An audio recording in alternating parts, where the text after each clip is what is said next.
నమస్తే, welcome to Kakatiya TV hot topic. ఈరోజు మన హాట్ టాపిక్ కార్యక్రమంలో ఇండియన్ నేషనలిస్ట్ మూవ్మెంట్స్ జాతీయ అధ్యక్షులు డాక్టర్ కృష్ణప్రసాద్ గారు ఉన్నారు. మరి ముఖ్యంగా రిపబ్లిక్ డే సందర్భంగా రైతులు ధర్నా చేశారు కాబట్టి రైతుల దీక్ష మరి ఎటువంటి మలుపులు తిరిగింది, ఏ దేశానికి చేరుకుంది, ఇందులో ప్రభుత్వం సక్సెస్ అయిందా లేదంటే రైతులు సక్సెస్ అయ్యారా అనే విషయం మొత్తం కూడా ఇప్పుడు మనం డాక్టర్ కృష్ణప్రసాద్ గారితో మాట్లాడి తెలుసుకుందాం. అయితే అంతకన్నా ముందే కృష్ణప్రసాద్ గారు చెప్పారు, ఒకవేళ రైతుల ధర్నాలను ప్రభుత్వాలు పట్టించుకోకపోతే ఒకసారి తిరగబడితే ఏమైద్దో అని కృష్ణప్రసాద్ గారు ఇంతకుముందు ఇంటర్వ్యూలో చెప్పారు. మరి అదే జరిగిందని నేను అనుకుంటున్నాను. వాస్తవంగా ఏం జరిగింది అనేది సార్ తెలుసుకుందాం. Sir good morning sir. నమస్కారం సార్. బాగున్నారు సార్? సార్ మీరు చెప్పింది అక్షరాల నిజమైపోయింది. ప్రజలు తిరగబడితే అన్నారు, నిజంగానే తిరగబడ్డారు సార్. మీరేమంటారు సార్? అదే ఇది కొంచెం ఇంకా లోతుగా మనం పరిశీలన చేయాలి. ఓకే. తిరగబడటం అనేది తప్పదు. ఓకే. కానీ ఇక్కడ నిన్నటి నుంచి మొన్నటి నుంచి ఇవాళ పొద్దున్న దాకా బయటకు వస్తున్న వార్తలన్నీ గమనిస్తే మనకేం అర్థమవుతుందనంటే ఎర్రకోట పైన జరిగిన దాడి కుట్రపూరితమైనది, రైతులని చెడ్డ పేరు తీసుకొచ్చి రైతు ఉద్యమాన్ని దెబ్బతీయటం కోసం చేసిన కుట్ర. అయితే 2 లక్షల ట్రాక్టర్లు వచ్చాయని విన్నాం. 2 లక్షల ట్రాక్టర్లు అంటే ట్రాక్టర్కి 3 ట్రాక్టర్ పైన ట్రాలీలో నడకన యావరేజ్ని కనుక మనం ఒక ట్రాక్టర్కి 20 మందిని వేసుకుంటే 60 లక్షల మంది జనం వచ్చినట్లు లెక్క. అంతమంది జనం వచ్చినప్పుడు ఎక్కడా విధ్వంసాలు జరగలేదు. వాళ్ళకి దారిలో చాలా చోట్ల వాళ్ళని ఆపటం జరిగింది, వాళ్ళకి ఇచ్చిన రూట్లో కూడా వాళ్ళని వెళ్ళనివ్వకపోవటం జరిగింది, ఆ రూట్లలో కూడా పోలీసులు కొట్టడం జరిగింది. ఎస్. అయినా కూడాను వాళ్ళు ఎక్కడ హింసకి రాలేదు. ఒక వీడియోలో చూసాం, అతను ఏమంటాడంటే మమ్మల్ని బలవంతాన ఐటీఓ వైపుకి నెట్టి రైల్వే బ్రిడ్జ్ పై నుంచి పోలీసులు పెద్ద పెద్ద రాళ్ళు వేసి మమ్మల్ని కొట్టి ఫైరింగ్ చేసి ఒక వ్యక్తిని చంపేశారు అంటాడు. అలాగే ఆ దీప్ సిద్ధు అనే ఆ వ్యక్తి కేంద్ర ప్రభుత్వం తాలూకా వ్యక్తి అనేది అందరికీ తెలిసిన అంశమే, నిర్ద్వంద్వమైన అంశం. అందులో ఎలాంటి సంశయం లేదు. ఎందుకనంటే అతను బీజేపీ తరఫున ఎన్నికల్లో ప్రచారం చేశాడు. ప్రధానమంత్రితో, హోంమంత్రితో అతను దిగిన ఫోటోలు ఉన్నాయి. అతను రైతు ఉద్యమంలో అందరికన్నా ముందు ఉండి వీళ్ళు 40 రోజుల క్రితం అతన్ని వెలివేశారు. రైతు ఉద్యమంలో నువ్వు భాగస్వామి అవ్వటానికి వీల్లేదు అని పంపించేశారు.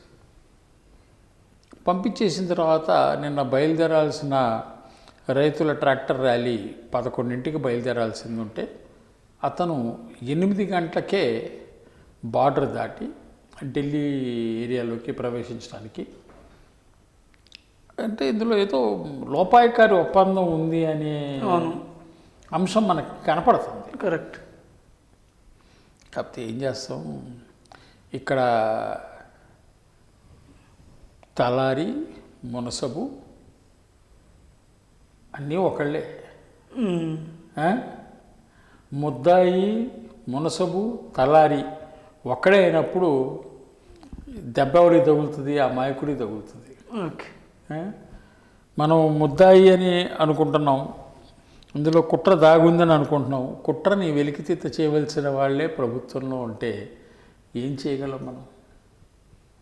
ఒకటి అందరం అర్థం చేసుకుని జాగరూకతకి గురయ్యి ఈసారి వచ్చినప్పుడు అయ్యా ఇన్ని తప్పుడు పనులు చేయమాకండి అని మనం చెప్పగలం. చాలా గమ్మత్తుగా ఉంటుంది టీవీలో చూస్తుంటే. 60 రోజులు దాటింది రైతులు బార్డర్లలో కూర్చుని ధర్నా చేస్తున్నారు. 8 కిలోమీటర్లు 10 కిలోమీటర్లు పొడుగున జాతీయ రహదారి పైన వాళ్ళు కూర్చుని ధర్నా చేస్తున్నారు. దాదాపు 100 మంది ఈ చలిలో ఈ పరిస్థితుల్లో ప్రాణాలు కోల్పోయారు. వాళ్ళందరినీ రైతులైతే మా షహీదులు అంటున్నారు. 100 మంది ప్రాణాలు కోల్పోయి ఎక్కడా సంశయం కోల్పోకుండా సంయమనం పాటిస్తూ ఇన్ని లక్షల మంది ఢిల్లీ ఔటర్లో ట్రాక్టర్ ర్యాలీ పొద్దున్నుంచి సాయంత్రం దాకా శాంతియుతంగా నిర్వహించి కొట్టినా ఏమీ రెచ్చిపోకుండా ఉన్న తర్వాత ఈ 1-2 సంఘటనలు ఇవి ప్రేరేపితము కుట్రపూరితము అనేది అర్థమవుతుంది.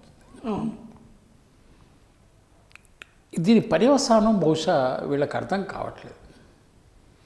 పర్యవసానం ఎందుకనంటే మనం చూస్తున్నాం, ఆల్రెడీ క్రెడిబిలిటీ చాలా లో ఉంది, ప్రజల్లో నమ్మకం లేదు. ఏమండి, వైద్య సేవలు ఉండే డాక్టర్లకే నమ్మకం లేదు. వ్యాక్సిన్ వేసుకోమంటే వేసుకోవట్లా, బతీలాడుతున్నారు. ప్రభుత్వం క్రెడిబిలిటీను నమ్మకాన్ని కోల్పోకూడదండి. అవును, ప్రభుత్వం ఏదన్నా మాట్లాడితే ఏదో కుట్ర ఉందని అనుకోకూడదండి. ప్రజలు అనుకుంటే ఏమవుతుందంటే ఎవరికి చెప్పుకుంటారు? కరెక్ట్. ప్రభుత్వం అంటే ఓ ఇంట్లో తల్లిదండ్రులాగా ఉండాలి. అవును, తండ్రి చాక్లెట్ ఇస్తే విషం పెట్టి చంపేస్తాడేమో అని పిల్లడు భయపడితే ఎట్టాగండి? కరెక్ట్. ఇప్పుడు వ్యాక్సిన్ అదే పరిస్థితి అయిపోయింది. ఎంత దారుణంగా ఉంటుంది. ఈ చాక్లెట్ ఇచ్చాడంటే ఏదో ఉంది, ఈ చాక్లెట్తో నేను చచ్చిపోతే నా కిడ్నీలు అమ్మేసుకుంటాడేమో ఆ బాటిల్కి అని కొడుకు భయపడితే ఎలాగుంటుంది? చాలా దారుణమైన పరిస్థితుల్లోకి నమ్మకం అనేది కోల్పోవటం జరిగింది. డెఫిసిట్ ఆఫ్ ట్రస్ట్ అనేది ఏర్పడింది. దీనికి మనం ఇంకా కొంచెం లోతుగా కూడా ఆలోచించాల్సిన అవసరం ఉందని నా అభిప్రాయం. ఎందుకంటే సంస్కరణలు, ఈ రైతాంగ చట్టాల సంస్కరణలు, ఈ కొత్త చట్టాలు, ఈ చట్టాలు వద్దని రైతులు, కాదు ఈ చట్టాలతో మీకు లాభం జరుగుతుంది అని ప్రభుత్వం గత 60-70 రోజుల నుంచి వాదన నడుస్తూ ఉంది. నవంబర్ 26న మొదలుపెట్టారు అనుకుంటా వాళ్ళు. ఈ వాదనలో మనం పోయినసారి కూడా చర్చించుకున్నాం, ఈ చట్టాల వల్ల రైతులకి లాభం ఏం లేదు, నష్టమే అని. 3 months నుంచి నడుస్తున్నా కూడా ఇంక ఈ సమస్య పరిష్కారం లేదు. దీనిలో చూడాలి. ఇది బహుశా ప్రభుత్వం పరిష్కరించే స్థితిలో నుంచి తప్పుకుందేమో అని అనుకుంటున్నాను. ఎందుకనంటే కొంతమందికి చేసిన వాగ్దానాల వలన ఈ వాగ్దానాలు మరి నిలబెట్టుకోవటం వాళ్ళకి చాలా ప్రాధాన్యం కాబట్టి తమ క్రెడిబిలిటీ పోయినా పర్వాలేదు, ప్రజలు మమ్మల్ని ఏమనుకున్నా పర్వాలేదు, ఈ పని చేసి వెళ్ళిపోతాం అనే మనస్తత్వం కనపడుతుంది. ఇంకోటి ఏంటంటే ప్రధానంగా చూసుకుంటే ఆ సిద్ధు, ఎవరైతే సినీ ఇండస్ట్రీకి సంబంధించిన సిద్ధు అప్రమేయం ఉందని, ఎర్రకోటపై ఖాళిస్తాన్ జెండా ఎగరవేశారని చాలా వార్తలు వస్తున్నాయి. అది ఖాళిస్తాన్ జెండా కాదు, వాళ్ళ గురు గోవింద్ సాహెబ్ జెండా. ఏ జెండా అయినా కూడాను అది సమగ్ర ప్రణాళికలో లేకుండా ఒక తుంపర గ్రూపుగా బయలుదేరి చేయటం అనేది చాలా దుర్మార్గం. దురదృష్టం అంటే కరెక్ట్ కాదు, దుర్మార్గం. ఇందులో కుట్ర కోణం కూడా వెతకాల్సిన అవసరం ఉంది. నిధులు కూడా వచ్చాయని తెలుస్తుంది వేరే సంస్థల నుంచి. సంస్థల నిధులు కాదు, అతను దీప్ సిద్ధు అతను బీజేపీ కార్యకర్త, అతని ఫోటోలు ఉన్నాయి ప్రధానమంత్రితో, హోంమంత్రితో. సో కాబట్టి మనకేమనిపిస్తుంది అంటే ఇదంతా ముందే రాసుకున్న ప్రణాళిక, కుట్ర, అదంతా కోణాలు కనపడుతుంటాయి. అంటే ఒక ఉద్యమాన్ని అణచలేనప్పుడు అణచటానికి కారణాలు వెతికే క్రమంలో ఇట్లాంటి కుట్రలు ప్రభుత్వాలు చేస్తూ ఉంటాయి. ఓకే, దీనికన్నా ప్రభుత్వం ఇంత మొండి వైఖరితో ఎందుకు ఉంది అనే అంశాన్ని మనం పరిశీలించాల్సిన అవసరం ఉంది. మనం గత 2 నెలలుగా టీవీల్లో చూస్తే ప్రభుత్వం తరఫున ప్రభుత్వం కన్నా ఎక్కువ గగ్గోలుగా మాట్లాడిన వాళ్ళు ఎవరంటే IMF వక్తలు. ఈ IMF వక్తలు మాట్లాడిన దాన్ని బట్టి చూస్తే మనకి చాలా విషయాలు అర్థం కావాలి. రైతాంగానికి మన దేశంలో ఇచ్చిన సబ్సిడీలు ఏంటో మనం అందరం ఆలోచిస్తే తెలుస్తుంది. 2008లో అనుకుంటా, 8-9లో ఎన్నికల కన్నా ముందు ఒక 64,000 కోట్ల రూపాయల విలువైన రుణమాఫీ చేశామన్నారు. రైతు నాయకులు చెప్పే దాని ప్రకారం అయితే 80 కోట్ల మంది రైతులు ఉన్నామంటున్నారు. నా ఉద్దేశం ఉంటారు. భారతదేశంలో రైతులు 80 కోట్ల మంది ఉంటాం. వ్యవసాయ ఆధారిత దేశం. సుమారు 67 నుంచి 70% జనాభా వ్యవసాయం మీదే ఆధారపడి ఉంది.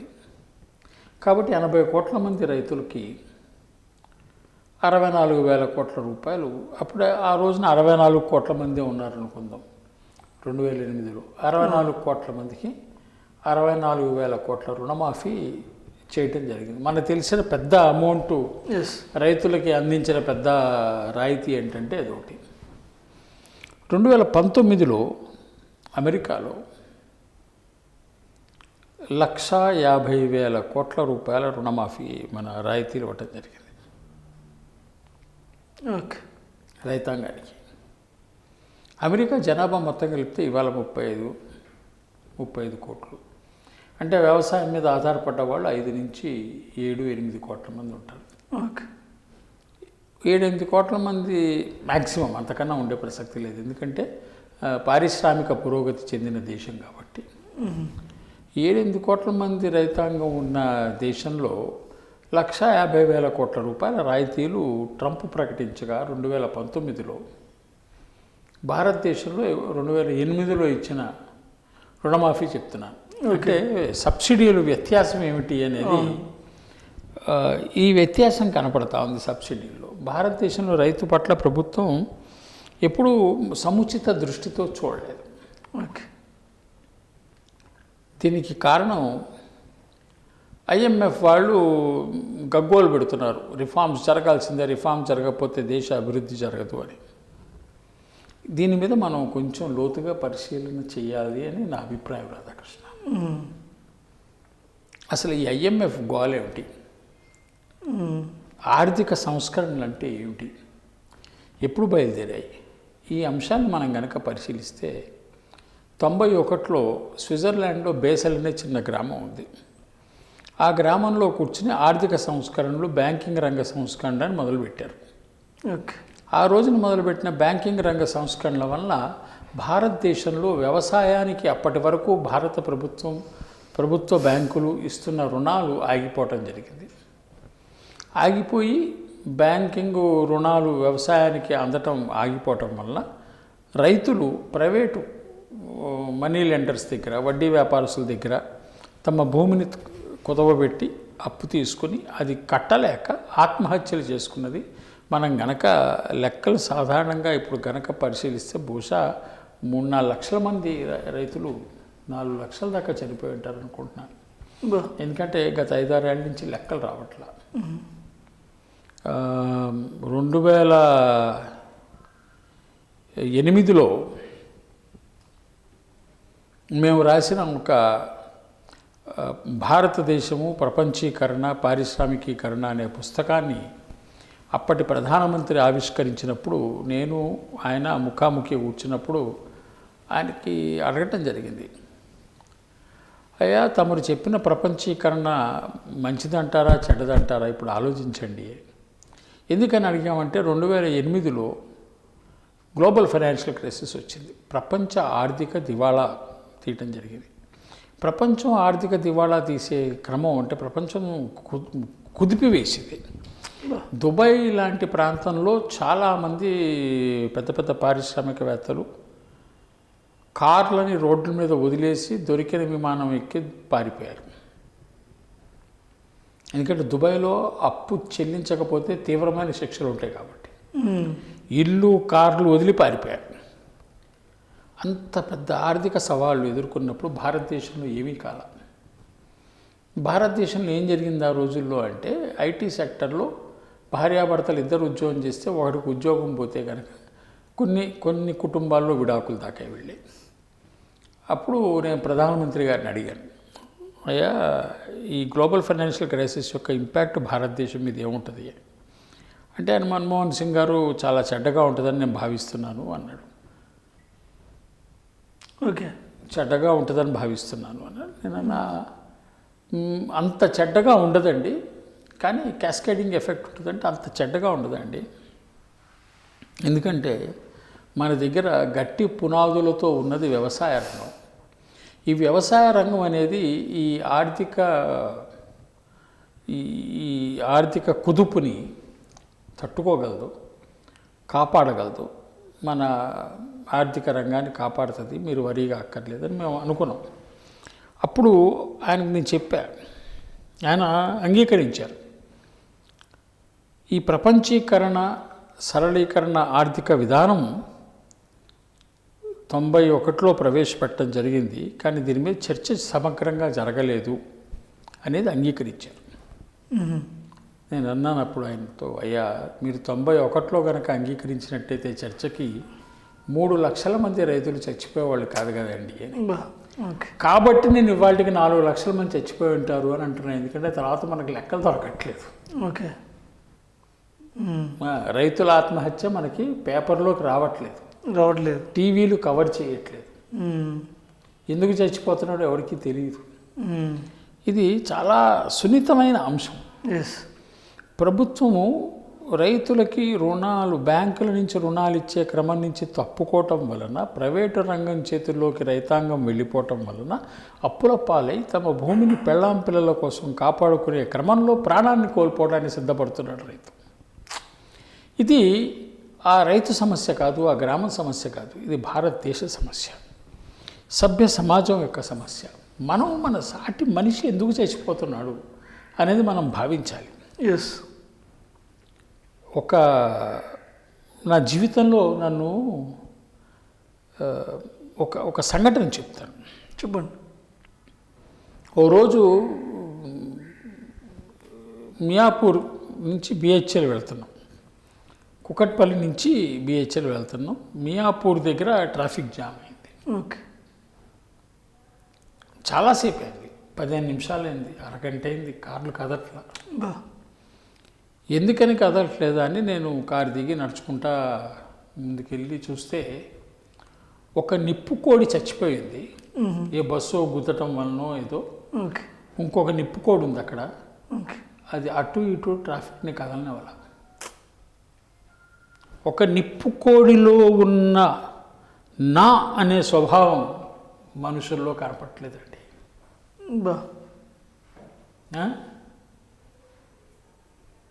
సహజ గుణం అనేది ఉండాలి కదా. కరెక్ట్, అవును.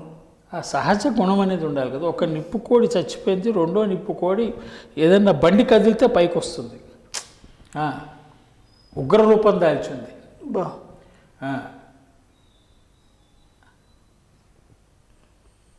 మనుషుల్లో అది కొరబడింది కదా. అందుకని ఎంతమంది చచ్చిపోయారో, ఎక్కడ ఆత్మహత్యలు జరిగాయో, ఎందుకు ఆత్మహత్యలు జరిగాయో మనకు తెలియట్లేదు. అంటే మన సమాజం ఏమైపోయాం, మనం అమానవీయ సమాజంగా మారిపోయాం. ఈ రైతాంగ ఆత్మహత్యల అంశం ఇంకా మనం కొంచెం లోతుకెళ్తే, ఈ బ్యాంకింగ్ రుణాలు ఇవి ఎత్తివేయటం, ఈ రుణాలు ఎత్తివేయటం అనే కార్యక్రమం చూసుకుంటే ఆ బేసిల్ నామ్స్లో 3వ ఇన్స్టాల్మెంట్ కట్టకపోతే ఆ పరిశ్రమను ఎన్పిఏ చేసేయండి అన్నారు. ఎన్పిఏ చేసేయండి. ప్రపంచం అంతా జరిగిన ఆర్థిక సంస్కరణ, మన దేశం ఒకటే కాదు, ప్రపంచం అంతా జరిగిన ఆర్థిక సంస్కరణ. ఎన్పిఏ చేసేయండి అన్నప్పుడు, ఎన్పిఏ చేస్తే కంపెనీ మూసేస్తే దాంట్లో కార్మికులు రోడ్డున పడతారు. మీరు గత దశాబ్దం కనుక పరిశీలిస్తే, గ్రీస్లో జరిగిన విప్లవం, ఇంగ్లాండ్ యూరోపియన్ యూనియన్ నుంచి బయటికి రావటం, స్విట్జర్లాండ్ మేము యూరో కరెన్సీని అంగీకరించాం, మా కరెన్సీ మాకు ఉంటుంది అని ఎవరికి వాళ్ళు స్వతంత్ర ఆర్థిక విధానాలు తమ దేశ రక్షణకే కష్టపడ్డ అంశాలు మన కళ్ళ ముందు కనపడుతున్నాయి. ఎందుకని ఈ బేసిల్ నామ్స్, స్విట్జర్లాండ్లో జరిగిన చర్చల్లో ఏర్పడిన ఎకనామిక్ రిఫార్మ్స్ని స్విస్ గవర్నమెంట్ కూడా భయపడుతూ అమలు జరుపుతుంది, అమలు జరపకుండా దాటివేస్తుంది. మన దేశంలో మాత్రం యథేచ్ఛగా గత 6 ఏళ్లలో యథేచ్ఛగా అమలు చేయడం జరిగింది. బోల్డెన్ ఇండస్ట్రీస్ మూసివేయడం జరిగింది. ఎందుకని ఇదంతా జరిపిస్తున్నారు అంటే, ఇప్పుడు మన దేశంలో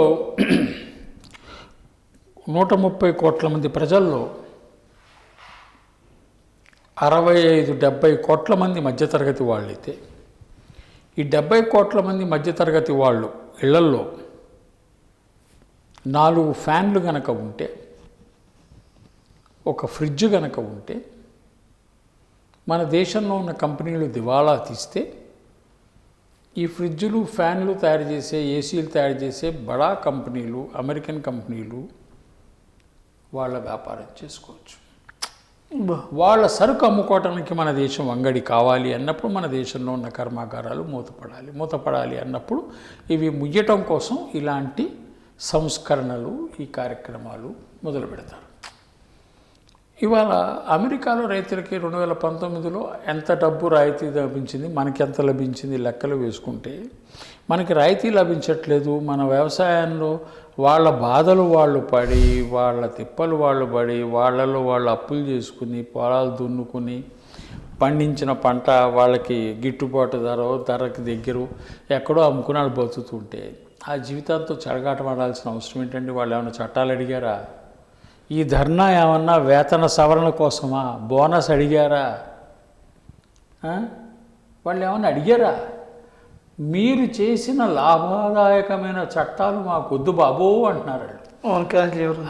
క్యాన్సిల్ చేయమంటున్నారు. అంటే మీ చట్టాలు ఎంత ప్రమాదకరమైనవి, అంతే కదా. ఈ ప్రమాదకరమైన చట్టాలు ఎందుకనంటే భారతదేశాన్ని విదేశీ సంస్థలకి అంగడి చేయటం కోసం ఇక్కడ పారిశ్రామిక వ్యవస్థని దెబ్బతీయటం జరిగింది. ఇక్కడ రైతాంగాన్ని దెబ్బతీసి పంటలని అన్నిటినీ పండే విధానాన్ని క్రమబద్ధీకరణ చేసి వ్యవసాయాన్ని కూడా, ఉత్పత్తి రంగాన్ని కూడా తక్కువ చేసి విదేశీయులు అంటే మొత్తం ఆర్గనైజ్డ్ అగ్రికల్చర్ సెక్టర్ అంటే బడా పారిశ్రామికవేత్తల చేతుల్లో, ట్రాన్స్నేషనల్ మల్టీనేషనల్ కార్పొరేషన్స్ చేతుల్లో వ్యవసాయ రంగాన్ని పెట్టి గోధుమలు కావాలి అంటే కీనియా నుంచి వస్తాయి, టమాటాలు కావాలి అంటే ఇంకో దేశం నుంచి వస్తాయి. ఇలా ప్రపంచం మొత్తము ఆహార వ్యవస్థని ఒక 10 మందో 15 మందో కలిసి నడుపుదామనుకుంటున్నారు. అందులో భాగమే ఈ కుట్ర అని నాకు అనిపిస్తుంది. లేకపోతే IMFకి ఎందుకండి ఇంత గోల? అంత అవసరం లేదు, ఇంత అవసరం లేదు. ఇప్పుడు అప్పిచ్చేవాడు మనం వడ్డీ కట్టామా లేదా లెక్క చూసుకుంటాడు, బాబు నువ్వు ఉత్పత్తి పెంచంటాడు. అప్పిచ్చేవాడు కర్మాగారాలు మూసేయండి, మీ కర్మాగారాలు మూసేస్తే అప్పిస్తా. అదేమిటండి? ఎవడన్నా పని చేసి నువ్వు రూపాయి సంపాదిస్తే అప్పిస్తానంటాడు, కానీ నీకు సంపాదన కోల్పోతే అప్పిస్తానంటే అర్థం ఏంటి? అంటే ఎక్కడో దీని వెనక కుట్ర ఉంది. కూలీల కింద మార్చే ప్రయత్నం. చిన్న పారిశ్రామికవేత్తలందరూ కూలీల కింద మారుతారు. మారినోడు మారుతాడు, ఎంతమందికి అవకాశం దొరుకుద్దండి? వాడికి అనుకూలంగా మనం పనిచేయాలి, బానిసలుగా పనిచేయడానికి సిద్ధపడాలి. పడగలిగిన వాళ్ళు, చేయగలిగిన వాళ్ళు ఉంటారు, చేయలేని వాడు చిన్న పొరపాటు అని చెప్పి అంటే మళ్ళీ మనం ఒక బానిస సాంప్రదాయానికి ప్రారంభించాం. ఇది అంతా అంతర్జాతీయ లెవెల్లో జరిగిన కుట్ర. ఈ కుట్రకి భారతదేశ ప్రభుత్వం వత్తాసు పలకటం వేరు. అంటే 91లో కూడా మన దేశం మీద ఇంత ప్రెషర్ ఉండింది, కానీ అప్పుడు నుంచి ఇప్పుడు దాకా అంటే నాకు ఇందులో ఎవరి పట్ల నాకు సానుభూతి లేదు. ఓకే. పివి నరసింహారావు గారు కానీ, ఆ తర్వాత వచ్చిన గుజరాల్ కానీ, తర్వాత చంద్రశేఖర్ కానీ, వాజ్పేయి గారు కానీ, తర్వాత వచ్చిన మన్మోహన్ సింగ్ గారు కానీ, వీళ్ళెవరూ కూడాను వ్యవసాయ రంగ సంస్కరణలు తేవటానికి సిద్ధపడలేదు. అంటే వీళ్ళందరి మీద లేదా ఒత్తిడి ఎందుకుండా ఉంటుంది, వీళ్ళందరి మీద కూడా ఒత్తిడి ఉంది. కానీ వాళ్ళందరూ కొద్దో గొప్ప అర్థం చేసుకుని ఈ దేశ రైతాంగం నాశనం అయిపోద్ది అని పరిశ్రమల వరకు బలి చేసుకుంటూ ఆ ఒత్తిడిని తట్టుకొని నిలబడ్డారు. వీళ్ళు మరి ఆ ఒత్తిడిని వీళ్ళ ఒత్తిడిని తట్టుకోలేదు అనేది ఒక అంశం అయితే, ఇందులో మరి వీళ్ళకి ఫండింగ్ ఇచ్చే వీళ్ళ మిత్ర బృందం లాభం పొందడం అనేది రెండో అంశం. ఓకే. అంటే గుత్తాధిపతుల జాబితాలో వీళ్ళ మిత్రులు చేరుతున్నారు కదా. అంబానీ, అదానీ, ఎస్, వీళ్ళు జిందాల్ కంపెనీ. జిందాలు ఇట్లాంటి వాళ్ళు చేరుతున్నారు వీళ్ళు దాంట్లో. అవును. ఈ గుత్తాధిపత్యపు లిస్టులో వీళ్ళు చేరుతున్నప్పుడు ప్రపంచ గుత్తాధిపత్య బిజినెస్లో మన మిత్రులు కూడా ఉన్నారు కాబట్టి ఈ ప్రభుత్వం కొంచెం దుందుడుకుగా గట్టిగా ప్రయత్నాలు చేస్తుంది, తన పని చేస్తుంది. రైతులందరినీ దేశద్రోహులంది, ఇంకేమన్నా అంటది, జెండా చించేశారని అంటది, జెండా ఎగరేశారంటది, కాల్చిపారేద్దామంటది, జైళ్ళల్లో పెడదామంటది. చేయొచ్చండి, ఎందుకంటే వీళ్ళకి లాభం ఉంది కాబట్టి. చిన్నప్పుడు వినేవాడిని కాకుల్ని కొట్టి గద్దలకి వేయటం అంటారని. ఇప్పుడు చూస్తున్నాం కాకుల్ని కాదు పిచ్చుకల్ని కొట్టి గద్దలకు వేస్తున్నారు. 2 ఎకరాలు 3 ఎకరాల రైతు ఏంటండి, కాకులు అయిపోయినాయి. చిన్న చిన్న పరిశ్రమల్ని కొట్టేశారు, వేసేశారు, కాకుల్ని కొట్టి గద్దలకు వేసారు. ఇప్పుడు పిచ్చుకల్ని కూడా పావురాలని పిచ్చుకల్ని కూడా కొట్టి వేసేస్తున్నారు. అంటే గద్దలు మాత్రమే ఉండవాలి దోచుకోవడానికి. ఇది చాలా దుర్మార్గమైన చర్య. ఇలాంటి పనులు చేయటం వల్ల ఏమవుతుందంటే ప్రభుత్వాల పట్ల ప్రజలకున్న విశ్వాసం కోల్పోతుంది. అయిన తర్వాత అరాచక వ్యవస్థ ఏర్పడుతుంది. అరాచక వ్యవస్థ ఏర్పడితే మరి ఎవరికి లాభం? ఎవరికి లాభం అండి? మనకి మన చిన్నప్పుడు హైదరాబాదులో సామెత ఉండేది, రామ్ నామ్ జప్నా పరాయా మాల్ అప్నా అని. అదే కనపడుతుంది. తెల్లారులేస్తే రాముడి పేరు తీసుకునే మీరు ఈ దేశ ప్రజల మాన ప్రాణ ఆస్తులని భంగం వాటిల్ల చేసి వాళ్ళ జీవితాలతో చెలగాటమాడుకొని మూకుమ్మడిగా ముద్రలు వేసి ఎవరి కోసం చేస్తున్నారు? అవును, ఓ 4 కోసం 5 కోసం చేసే పని మంచిది కాదు. ఇది ప్రజలు గుడ్డిగా నమ్మి అధికారం ఇచ్చారండి. చేశారు, పాపం చేస్తే ఇంత శిక్ష వేయాలా? అధికారం ఏటో పాపం చేశారు, ఏదో రాముడు అన్నారు కదా అని రాముడిని చూసి వేశారు. ఇంత రావణ సంతతిలాగా వ్యవహరిస్తారని ఊహించలేదు. వీళ్ళు చేసిన పాపాన్ని క్షమించి వదిలేస్తే వాళ్ళ మానాన్ని వాళ్ళు బతుకుతారు. అదే ప్రభుత్వం కూడా ఇంతమంది నిన్న జరిగిన సంఘటన గురించి చర్చిస్తున్నారు, కానీ ఈ రైతు సమస్యల గురించి చర్చించడం కాదండి. నిన్న సంఘటన వాళ్ళే చేశారు. నేను అదే చెప్తాను కదా, ముద్దాయి వాళ్ళే, తలారి వాళ్ళే, మునసబు వాళ్ళే, వకీలు వాళ్ళే. లేదంటే ఎర్రకోట మీద పోయి ఎగరేయాలంటే వాళ్ళే వేయించారు. వాళ్ళ మనిషి కదా. చిన్న పురుషుల మీద దాడి చేయాలన్నా చాలా కష్టం. దీప్ సిద్ధు వాళ్ళ మనిషి. ఓకే, వాళ్ళ మనిషితో వాళ్ళే చేయించారు.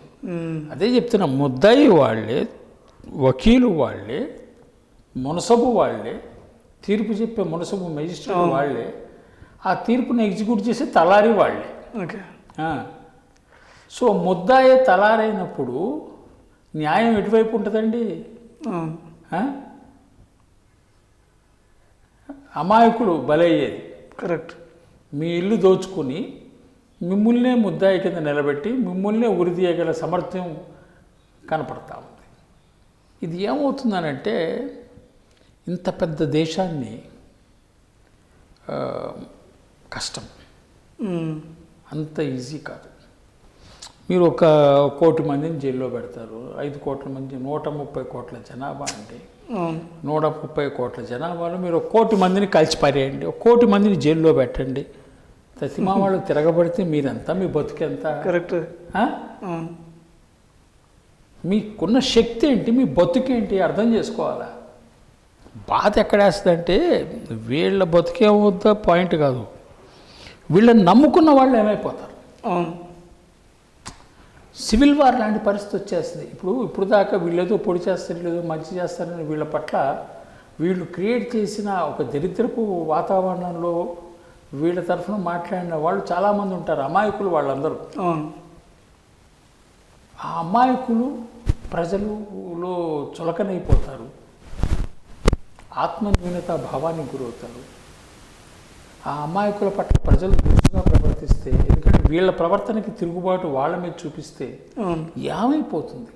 మన దేశం శాంతికి, సౌభ్రాతృత్వానికి, సహనానికి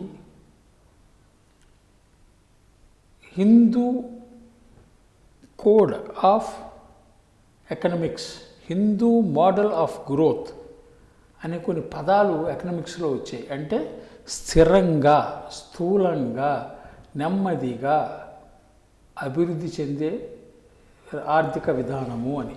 ఓకే. దాన్ని మీరు దెబ్బ కొట్టేశారుగా, నాశనం చేసేసారుగా.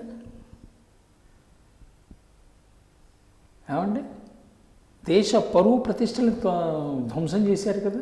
అవును. మీ కేవలం మీకు కావాల్సిన 4 రూపాయల కోసం బహుశా మీరు అడుక్కుంటే ప్రజలు చందాల్లో ఇచ్చేసేవాళ్ళు.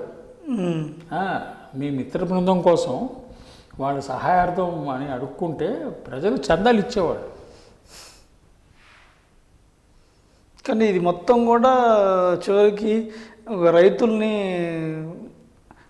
అంటే రైతులని ఈ దీక్షను మొత్తం కూడా రైతుల మీద నెట్టే ప్రయత్నాలు జరుగుతున్నాయి అనిపిస్తుంది. అంతే. రైతుల్ని అణచివేత కోసం, రైతుల ధర్నాన్ని అణచివేత కోసం చేసే కుట్ర. కానీ ఈ కుట్ర చాలా ప్రమాదమైంది. ఇది అవును, వీళ్ళకి అర్థం కావట్లా. ఇది తిరుగుబాటు. ఇప్పుడు తిరుగుబాటు స్టార్ట్ అయింది అనుకో. ఇప్పుడు తిరుగుబాటు ఉంటుంది. ఊళ్ళలో కొట్టం మొదలెడితే ఏమైపోతారండి? అది ఆ తిరుగుబాటు వచ్చిందనుకోండి, ఎవరు కాపాడలేరు. మన దేశం ఇప్పుడు చాలా ఇబ్బంది అవుద్ది. మనం ఇప్పుడు నాలాంటి వాళ్ళు రోడ్డు ఎక్కి ఎంతమందికైనా మేము దండం పెట్టగలం? ఇప్పుడు నేను నా చరిత్ర, నా చిన్నప్పుడు ఒక బోనాల ఊరేగింపు వాళ్ళు మసీదు దగ్గర కుర్రవాడు సౌండ్ చేయొద్దని గట్టిగా అరిస్తే వాడిని పొడిచారు. పొడిచి వీళ్ళు వెళ్ళిపోయిన తర్వాత ఆ కుర్రవాడు 10 మంది ముస్లింలు కలిసి కత్తులు తీసుకుని వేరే వాళ్ళని పొద్దామని ప్రయత్నం చేశారు. ఈ సంఘటన 1980లోది. నాకు ఓ ముస్లిం మిత్రుడు వచ్చి ఇంటికి వచ్చి మత కలవాలు అవుతాయి, నువ్వు వస్తే ఆపుతానన్నాడు. నేను వెళ్ళాను. మిమ్మల్ని పొడిచిన వాళ్ళు తెలుసా? తెలియదు. మరి మీరెవరిని పొడుస్తారు? మిమ్మల్ని హిందువులు పొడిచారు, మీరు హిందువుల్ని పడవాలి. అదే జయమైతే నా పేరు కృష్ణప్రసాద్ కానివ్వన్నా. కత్తులు వదిలేశారు, పడేశారు, క్షమించమన్నారు. ఓకే. నేను మీరు పోయి ముందు ఉన్నాను. 15 మంది కత్తులు తీసుకుంటే నేను ఎంత అండి? 80లో వాటికి 30 పడుతుంది, 40 పడుతుంది. నేను ఈ సంఘటన ఎందుకు చెప్తున్నానంటే, ఆ రోజున దండం పెట్టి శాంతిని నెలకొల్పటం సాధ్యమైంది. ఈ రోజున ఆ స్తోమత కలిగి, ఆ సహనం కలిగి మాట్లాడగలిగే వాళ్ళు ఎంతమంది ఉన్నారు, ఎంత శక్తి ఉంది అంటే ఎక్కడ కంట్రోల్ చేయగలం అర్థం చేసుకోవాలి. వ్యవస్థ కంట్రోల్ తప్పించకూడదు. కరెక్ట్. అంటే అబద్ధం అనేది పాల మీద మేఘాల్లాగా ఉండాలి. పాలే అబద్ధం కాకూడదు. కరెక్ట్. మేఘాల్లాగా ఉంటే ఓకే, అంతవరకు ఏదో నడుస్తుంది. మొత్తం అబద్ధం అయిపోతే, విశ్వాసం కోల్పోతే ప్రజలు ఎలాగా? ఇది చాలా దారుణమైన కుట్ర. ఈ కుట్రలకి పరాకాష్ట. ఓకే. మరి ప్రభుత్వం కూడా మళ్ళీ స్పందించట్లేదు దీని మీద, రైతుల దీక్ష మీద. రైతులు ఒకవైపు ఇంకా దీక్ష కొనసాగుతుంది మరి. ఇప్పుడు ప్రభుత్వం స్పందించదండి. ఎందుకనంటే ప్రభుత్వం ఈ కుట్ర చేసిందే ప్రభుత్వం అర్థమైపోతుంది అందరికీ. ఆ తర్వాత ఇది ఎందుకు స్పందించదనంటే IMFకి వాళ్ళకి వీళ్ళకి చేసిన వాగ్దానాలు. అందరూ బలమైన మోడీ, బలమైన కేంద్ర ప్రభుత్వం, బలమైన భారతదేశం అంటున్నారు. కాబట్టే కదా, బలమైన ప్రభుత్వం కాబట్టే ప్రజల్ని అణిచివేయటం అనేది సాధ్యమైంది. ప్రజల్ని ఇప్పుడు మీరు నోట్ల బందీ జరిగినప్పుడు ఏం చెప్పారు? నల్లధనం రోడ్డు మీదకి వచ్చేస్తున్నారు, ₹1 రాలేదు. ఎవరి దగ్గర వద్దండి. మీరు పొద్దున్న లేస్తే భజన చేసే సోనియా గాంధీ దగ్గర మీకు ₹10,000 దొరకలేదా? సార్, ₹1,00,000 దొరకలేదా? ₹1,00,00,000 దొరకలేదా? ఏంటి మీరు? సోనియా గాంధీ పుణ్యమానే మీరు అధికారంలోకి వచ్చారు. ఉమ్? ఓ ₹1,00,000 పట్టుకొచ్చి చూపించాల్సింది, ఇదిగో వీడి దగ్గర ₹1,00,000 నల్లధనం వెతకటం కోసం మేము ఈ 400 మందిని చంపామని, చచ్చిపోయిన వాళ్ళ ఆత్మలు శాంతించేయి. ఎందుకు సాధ్యం కాల? చిత్తశుద్ధి లేదు గవర్నమెంట్కి. ఏముందో ఏం లేదో ఇక దీన్ని బట్టి మీరు అర్థం చేసుకోండి. ఆ? మీరు ఒక మాట చెబితే ఆ మాటలో కనీసం 5% అమలు జరగాలి. 100% అబద్ధమైతే ఎట్టాగండి? కరెక్ట్. మరి ఇప్పుడు ఈ దీక్షలో చేస్తున్న రైతులు గెలిచారనుకుంటారా, ప్రభుత్వం గెలిచింది అనుకుంటారా, సక్సెస్ అవ్వదు అనుకుంటారా? ఇక్కడ గెలుపు అనేది అంటిబేటుగా జరిగేది ప్రజలకే. ఎందుకంటే ఈ దేశ ప్రజలు 1857 నుంచి 1947 దాకా రకరకాల ఉద్యమాలు చేసి వేలాది మంది ఉరికంబాలకెక్కి బ్రిటిష్ రవి అస్తమించని సామ్రాజ్యం, బ్రిటిష్ సామ్రాజ్యాన్ని వాళ్ళకి తాబేదారులైన కొంతమంది రాజులని వెళ్ళగొట్టి ప్రజాస్వామ్య భారతదేశం ఏర్పాటు చేశారు. ఇప్పుడు మళ్ళీ పోరాటం మొదలైంది. వీళ్ళు తాబేదారులే కదా, అంతే కదా. వీళ్ళు బ్రిటిష్ సామ్రాజ్యం కాదు కదా.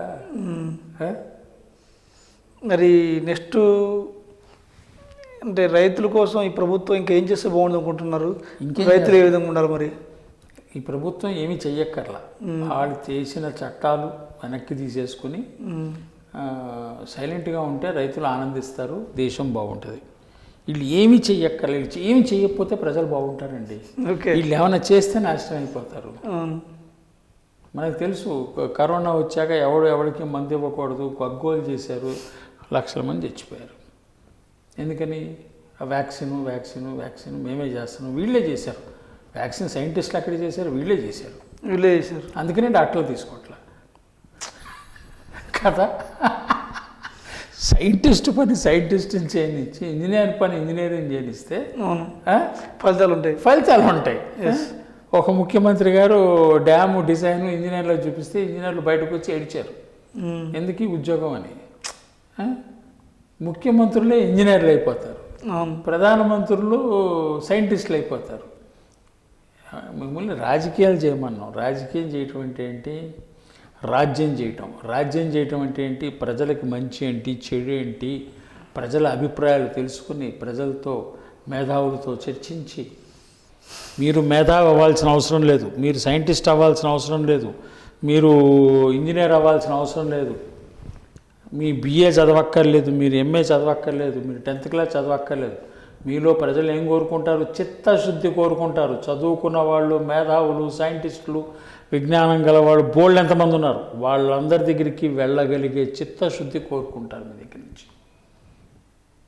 అంతేగాని మీరే ఆర్థిక శాస్త్రవేత్తలు, మీరే సైంటిస్టులు అవ్వాలని ప్రజలు కోరుకోరు. మీరు కానివన్నీ మీరు అవతారాలు ఎత్తి మీరు ప్రజల జీవితాలతో ఆటలాడుకోకూడదు. చాలా తప్పది. ఎవరి పని అండి చేయనివ్వండి. నేను స్విట్జర్లాండ్లో రీసెర్చ్ చేశానండి. అక్కడ 5 ఏళ్లలో మామూలుగా ఎవరిని అడిగినా మన ప్రెసిడెంట్ ఎవడంటే ఎవడు చెప్పడం, ఎవడికి తెలియదు. ఎందుకంటే ప్రతి సంవత్సరం ప్రెసిడెంట్ మారుతాడు. అవును. 7 క్యాంటన్ నుంచి 7 క్యాంటన్స్ ఉన్నాయి. 7 క్యాంటన్ నుంచి 7 సెనేటర్స్ లాగా ఉంటారు. వాళ్ళే రొటేట్ అవుతూ ఉంటారు. ప్రభుత్వం అంటే అట్లా ఉండాలి. కనపడాల్సిన అవసరం లేదు. అంతే. పొద్దున 7ంటికి పోలీస్ కమిషనర్ ఆఫీస్కి వెళ్ళేటప్పుడు సైరన్ వినేవాడిని. పోలీసులు కనపడేవాళ్ళు గారు. వ్యవస్థ అంటే అలా ఉండాలి. ఇలా కాదు. ఇక్కడ అడుగడుగునా కనపడ్డా ప్రభుత్వం ఫెయిల్ అయిపోతే, కనపడి ఫెయిల్ అయ్యే కన్నా కనపడకుండా పనిచేయటం ఇంపార్టెంట్ కదండి. కరెక్ట్. కనపడకుండా పని చేస్తే అది గొప్పగా వినపడుతుంది. ఇక్కడ కనపడి గోల చేసి తానే సైంటిస్టు, తానే కవి, తానే ఆర్థిక శాస్త్రవేత్త, తానే బంట్రోతు అన్నీ తానే అయితే మరి ఆ పనులు చేయాల్సిన వాళ్ళు ఏమైపోవాలి? కరెక్ట్ కదా. బంట్రోతు పని బంట్రోతు చేయాలి, రైతు పని రైతు చేయాలి, ఆర్థిక శాస్త్రవేత్త పని ఆర్థికవేత్త చేయాలి, ఎవడి పని ఆయన చేయనివ్వాలి. ఎంత ఏంటంటే ఇదంతా ప్రజల మైండ్ని సైకాలజీని గేమ్ చేసి ఈ ప్రపంచ గుత్తాధిపత్య సంస్థలకి దేశ ఆర్థిక విధానాన్ని తాకట్టు పెట్టేశారు, అమ్మేసే ప్రయత్నం. ఎక్కువ కాలం నిలబడదులేండి. అంతే. మరి నిన్నటి దాడితోనన్న ప్రభుత్వం వెనకడుగేస్తుంది అనుకుంటున్నారా లేదా మీరు? ప్రభుత్వం తాము సక్సెస్ అయ్యామని ఫీల్ అవుతుంది. మేము కుట్ర చేసాము, కుట్ర సక్సెస్ అయ్యాం, మమ్మల్ని మించినోడు ఎవరు లేడని ఫీల్ అవుతుంది. ఇక్కడ మళ్ళీ ఒకసారి చెప్తున్నా, ప్రభుత్వం తమ కుట్రని సక్సెస్ అయ్యాము అని ఫీల్ అవ్వటం అనేది తాత్కాలికమైంది. బ్రిటిష్ వాడు ఇట్లాంటి కుట్రలు ఎన్ని చేసి ఉంటాడు? సూపర్ చేసి ఉంటాడు, సూపర్ చేసి ఉంటాడు. ఏమయ్యాడు? మూటా అమ్ముళ్ళే సర్దుకుని వెళ్ళిపోయాడు. అవునా కదా? మనం ఎవరైనా చంపామా? చెప్పండి. ఎంతమంది బ్రిటిష్ వాళ్ళని భారతదేశ పౌరులు చంపారు? చంపలా. కానీ మూట అమ్ముళ్ళే సర్దుకుని వెళ్ళిపోయాడు. భగత్ సింగ్ ఉరి తీయబడ్డాడు, చంద్రశేఖర్ ఆజాద్ కాల్చివేయబడ్డాడు. ఎవ్వరి త్యాగము వృధా కాలేదు. అట్లా చనిపోయిన వాళ్ళు, దెబ్బతిన్న వాళ్ళు, త్యాగం చేసిన వాళ్ళు, త్యాగధనులు వీళ్ళందరూ వ్యర్థమని అనుకోవద్దు. వాళ్ళదే అంతిమ విజయం జరుగుతుంది. కరెక్ట్. అందుకనే ఇవాళ వీళ్ళు గగ్గోలు పెట్టి గోల చేసిన ట్రంప్ అమెరికాలో ఓడిపోవటం జరిగింది. అవును. ఇంపీచ్మెంట్ జరుగుద్ది, మళ్ళీ కంటెస్ట్ కూడా చేయడానికి వీలు లేకుండా జరుగుద్ది. వీళ్ళ తాబేదారులు వీళ్ళు ప్రభుత్వాన్ని అడ్డం పెట్టుకుని అడ్డమైన ఆస్తులు ఎట్లా సంపాదించారనే దాని మీద అమెరికాలో చట్టం ఏదో చేసుకుని వాళ్ళు వీళ్ళ అకౌంట్స్ ఫ్రీజ్ చేస్తామన్నారు. ఏమేం జరుగుతాయో చూద్దాం. ఇప్పుడు తలదన్నేవాడు తాడి చెట్టు ఎక్కుతానేవాడు ఇంకోటి ఉంటాడు, తాడి చెట్టు ఎక్కి తన్నేవాడు ఇంకోటి ఉంటాడు. ఖచ్చితంగా మనమేమి నిర్వీర్య పడక్కర్లేదు, అధైర్య పడక్కర్లేదు. మాకు హైదరాబాద్లో సామెత ఉంది, సౌ సునార్కేతో ఏక్ లోహార్కా అని. అంటే సార్ కంసాలి దెబ్బలు 100 కొడితే ఓకే, కమ్మరి దెబ్బ ఒక్కటి చాలని.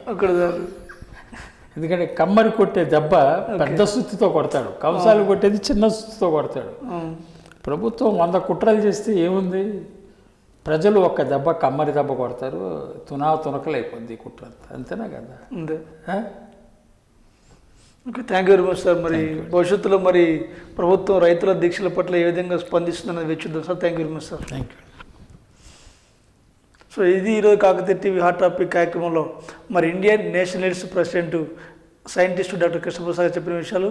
మరి ప్రభుత్వం మరి దిగి వచ్చిందనుకోవాలనో లేదో తెలియదు, అది ప్రభుత్వమే కుట్రలు చేసింది, ప్రభుత్వమే కుట్రని విజయంగా భావిస్తుంటున్నారు డాక్టర్ కృష్ణప్రసాద్ గారు. మరి అయితే భవిష్యత్తులో మరి ఇక రైతుల కోసం అమలు చేస్తున్న చట్టాలని మరి కేంద్ర ప్రభుత్వం ఉపసంహరించుకుంటుందా లేదా అనేది వేచి చూద్దాం. నమస్తే. విన్నర్ ఆహారపు వస్తువుల యొక్క శక్తి వైరల్ ఇన్ఫెక్షన్స్ని, బ్యాక్టీరియల్ ఇన్ఫెక్షన్స్ నుంచి మనల్ని కాపాడటానికి మనం నిత్యం భోంచేసే ఆహారాల్ని మేళవించి శక్తిదాయకం చేసి ఆ శక్తి మిశ్రమాన్ని మీకు అందిస్తున్నాం. మీ శరీరాన్ని వైరల్ ఇన్ఫెక్షన్ నుంచి, బ్యాక్టీరియల్ ఇన్ఫెక్షన్ నుంచి కాపాడుతుంది. Everybody, this is Lipsika. Please subscribe to Kakatiya TV. Please subscribe to Kakatiya TV. Please subscribe. Push subscribe. Please subscribe. Hi, nenu RJ Kajal.